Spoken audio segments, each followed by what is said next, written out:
Everyone says that confidence is sexy, but how do you become truly confident? Like, most of the advice out there is just fake it till you make it or approach 100 strangers. Do either of those really work? In this video, I'm going to show you how to become truly confident and more attractive using a branch of psychology called attachment theory. This is exactly how my clients go from shy and awkward to confident and attractive within a couple of months. And no, they don't approach any strangers on the street at all. Hi, I'm Alex, and I'm a dating anxiety coach for nerds. I help shy, introverted nerds find their player 2 the nerd way. If you've been wanting to come across as more confident and you've looked online for some tips, you've probably heard the main two suggestions. Fake it till you make it and approach 100 strangers on the street. Has that worked so far? Have you tried it? If you have, chances are you've crashed and burned so much that your self-esteem is ruined. And that is even worse if you don't have a strong support from family or friends. So if you're feeling lonely and you're told, go out and approach 100 strangers and pretend like you're confident, and you get rejected, then you have no way of actually processing those feelings and then getting back out there and trying again. Now, if you made it through the whole process, maybe you go to a point where you're like, oh, you know what? This is not so bad. Like, I go approach someone, I get rejected, I'm still alive. Great, I'm becoming more confident. You become fully self-sufficient. You don't need anyone. You don't have to rely on anyone, which is what attachment theory calls avoidant. And what the research shows is that not avoidant, but secure people are the ones who have true confidence. So let's back up a bit. What's attachment theory and why should you care? Attachment theory looks into how we relate to other people, and especially the people that we feel closest to. And depending on how we relate to those different people, ends up being categorized in different attachment styles. What most people nowadays think about when they think of attachment theory is 3, maybe 4 different categories. One is secure, one is anxious, one is avoidant, and one is disorganized. You may sometimes see different labels for these names, but they're pretty much the same. Now, since most people nowadays think about romantic relationships when it comes to attachment styles, when they think of secure, they think of someone who is confident, who feels okay in a committed relationship, but also gives the other person space to go, is not clingy, can do stuff on their own, and can include their partner, is someone who's, let's say, the perfect partner. Someone anxious, on the other hand, is someone who's very afraid to be left alone, aka clingy. Anxious people may be afraid of getting ghosted, and they may send a message, and if the other person doesn't respond for a few hours or maybe a couple of days, they start freaking out, they get angry, they might think that they did something wrong, they're worried that they may lose the other person. And if you're watching this and you fall into the category of most of my audience and my clients, you can probably relate to this attachment style. Now, the next one is avoidant. Avoidance, they don't want commitment. They may want to have someone, a partner, but they don't want that partner to invade their lives. They don't want to get too close. They're absolutely fine not responding for 3-4 days and just doing their own thing. And then when they feel like it, they might get in touch again. If you fall into this category and you ever dated someone who's anxious, you might have felt a bit smothered because they don't give you enough space to just do your own thing. The last one is disorganized. Now, this one, depending on the study, is usually around 4%, so it's quite rare. To give you an idea, in most studies, secure people are around 50%, and anxious and avoidant are around 20 to 25%. Disorganized is a rarer 4th category that was added afterwards for some people who could not be put into one of the other boxes. And the way this looks like varies quite a lot depending on the person. Sometimes they may want to get very attached, but then they get hurt and then they need a lot of space. It's hard for them to process their emotions and they have a really hard time sort of dealing with attachments and relationships. Now, as I mentioned, those 4 categories and those descriptions are sort of what most people think about nowadays when they think about attachment theory. But that's a very limited view of it. What attachment theory actually looks at is your working model of self and your working model of others. Your working model of self includes things like how much you trust yourself to do a certain task, how much you think that you can be loved. It's linked to self-esteem. This is where most of the self-help advice focuses on. It's, I am enough. I can do this. I. That's the working model of self. But attachment theory also looks at the working model of others. And the working model of others includes things such as can I trust other people to either help you figure something out, to show you some new skill, to heal you when you're feeling down, process your emotions? Are they gonna hurt me? Are they not? And that's something that I almost never see in the dating space. Almost nobody talks about how do you relate to others? Do you trust them? Do you think they're gonna be good? Do you think they're gonna hurt you? That's also part of where your confidence comes from. Because it's not just, oh, if I get hurt, then I'll be okay. It should also be, oh, are they gonna hurt me or not? That's also part of confidence. When you go up to someone new, it's not just about if I get rejected, will I be able to handle it? It's also about, do I think that I deserve love from others and will others give me that love back? It's if I go to someone, will they be angry at me or not? And that's something that most people don't think about when they think about confidence. So in other words, you have two variables, working model of self and working model of others.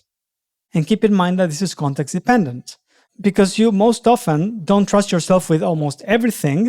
And at the same time, you don't trust others with almost everything. If you're trying to do something brand new, you're going to be a bit more anxious and you're going to depend more on other people. Versus if you're super confident and you think that nobody knows anything about this topic or about the situation, then you would be a bit more avoidant. So we basically have two variables, working model of self and working model of others. If your working model of self is low and your working model of others is high, that's what gets labeled as anxious. If your working model of self is high and your working model of others is low, that's more avoidant. And if you're wondering, what's the best is being secure, which is having a good working model of self and a good working model of others. And there's a ton of research that shows that being secure has positive impacts on almost every aspect of your life. Now, being anxious and being avoidant has some benefits in specific contexts. Some researchers say that these benefits are more benefit to the community or to the group rather than to the individual. But on an individual level, being secure is what across the board shows that it's the better option for almost any outcome, including health, including finance, and including relationships. But why would being secure be better than, let's say, avoidant? Because avoidants are self-reliant and confident and they believe in themselves. What's going on? In attachment theory, there's something called attachment figures. When you're a kid, your attachment figures are usually your parents, your guardians, or whichever adult that was around when you were growing up. Now, the fact that they're an attachment figure, it just means that they're very important to you. That attachment figure can be secure or not. Oftentimes what happens is the way that we relate to those people as we're growing up, since we're kids, shapes how we will relate to other people in life unless we do something about it. So, why does having secure attachment figures lead to being more confident in dating and also to have a better life overall? Secure attachment figures have two very important roles. They work as a safe haven and as a secure base. So basically, when you go out into the world, something bad happens, you feel bad about yourself or you feel bad about other people, whatever it is, you have some negative emotions, you can go back to that secure attachment figure and they will help you heal. They are literally healers who will bring your HP back up. So rather than going out, getting rejected, and then going back home all by yourself, seeing an empty house and feeling like a failure, secure attachment figures can actually help you process those feelings, help you feel good about yourself again, so that you're ready to take on the world later. But hold on, before you do that, there's another very important role that secure attachment figures have, which is a secure base. And as a secure base, they will give you the space, and sometimes they will even give you the tools to gain new skills that you can later take on to the outside world. Because the role of the attachment figures is not to keep you attached to them. That would not be a secure attachment figure. Because if that person is anxious, they will want you to stick around with them and not go anywhere else. If that person is more avoidant, then that person will just leave you alone, and when you go to them, they will not heal you and they will not help you to gain new skills. So you want a secure attachment figure. Someone whom, when you go to them, they will help you heal and they will help you gain the skills you need to later go out into the world. And if you need, you can always come back and do the same process over and over again. That's what most people who are secure learned from a very early age. But this process does not end in childhood. It goes on and on for all of our lives. It's not like at some point you're OP, you reach level 100 or level 20, depending on what you're playing, and then you have no more skills that you need because you're basically God. That's not the case. We always need some sort of support. We always need some sort of space where we feel safe, where we feel loved, and that we can use to actually grow as a person. Because this is what builds real confidence. The knowledge that you can go out, ask for a number, ask someone out, get rejected, but knowing that other people do love you, are there for you, and that you can go back to them, they will help you heal, raise your HP. You can talk to them about what went wrong, what worked, what can you do better next time, and then you can go out into the world again. Also, knowing and feeling that others do care about you can give you the validation that you need so that you're not so desperate for love and attention from just one crush or one person that if they existed in your life, then all your problems will be solved. You don't need that anymore because you have other people who can help you feel that need, which is a very human need. And lastly, because of all of this, since you have so much confidence in what you can do after and knowing that other people have your back and love you, you won't be as nervous, awkward, or shy, even if it's someone that you like or find attractive. And if at this point you're thinking, oh, I am not a secure person, I'm either avoidant, anxious, or disorganized, I'm doomed. Don't worry, because that's not a fixed trait. The beautiful thing about attachment theory is that it changes with our experiences and also with the environments. So, can you become a secure person so that you can be confident? The answer is yes. That's what researchers called earned security. Earned security is when you're not a secure person and through your experiences or personal work, you actually become a secure person.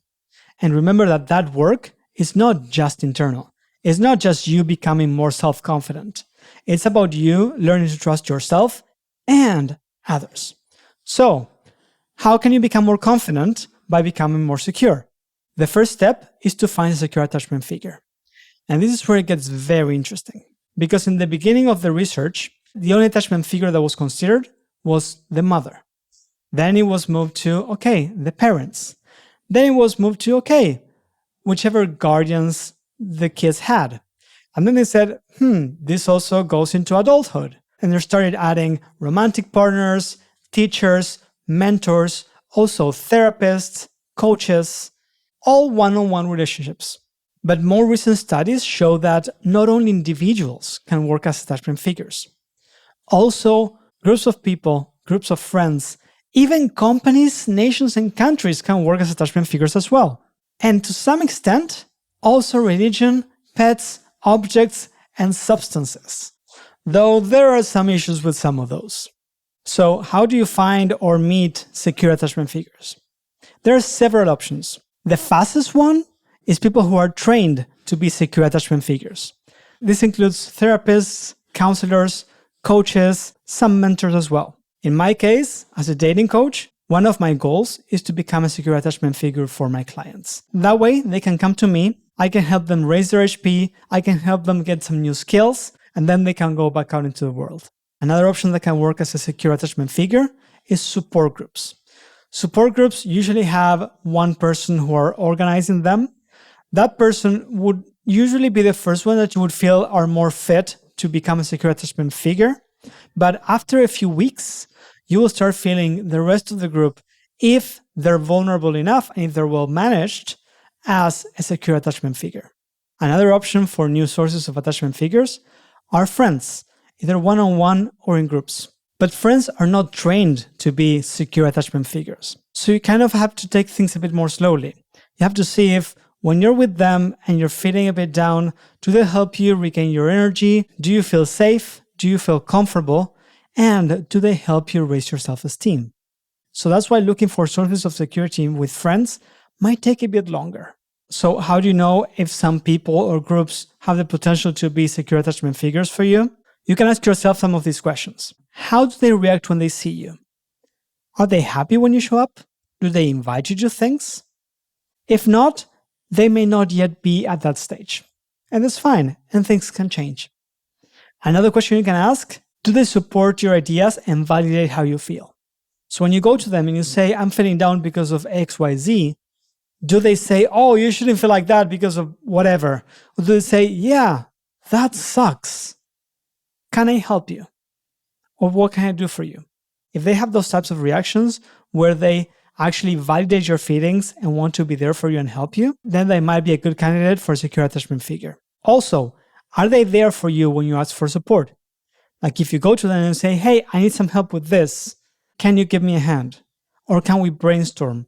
Or can I discuss something with you that I have to process? If they say, of course, I'm here, whatever you need, that's a great sign that they could be a secure attachment figure for you. Now, if you're like many of my clients, and even myself a few years ago, you might be thinking, oh, I don't want to burden people with my problems. Like, I don't want to be that person who actually goes all the time with negative stuff and is all the time asking for help and asking for reassurance and being super insecure. That's where the next step comes in. There's a concept in attachment theory called islands of security. Islands of security means how many people, groups, environments do you have that can bring you security, that can act as secure attachment figures? How many places do you have where you go and you feel safe and you can regain your HP and you can gain some extra XP? That way, what happens is you don't have just one secure attachment figure. You have plenty. And having plenty actually helps you sort of distribute the load. If you need something, you have maybe, 5 people, and you can go a little bit to each of them to help you for a while until you're fine again and you can go out again. And that's why if you don't really have at this moment any secure attachment figures, it's great to start with someone who's trained to be a secure attachment figure. Again, therapists, counselors, coaches, we are all trained or should be trained in how to be a secure attachment figure for our clients.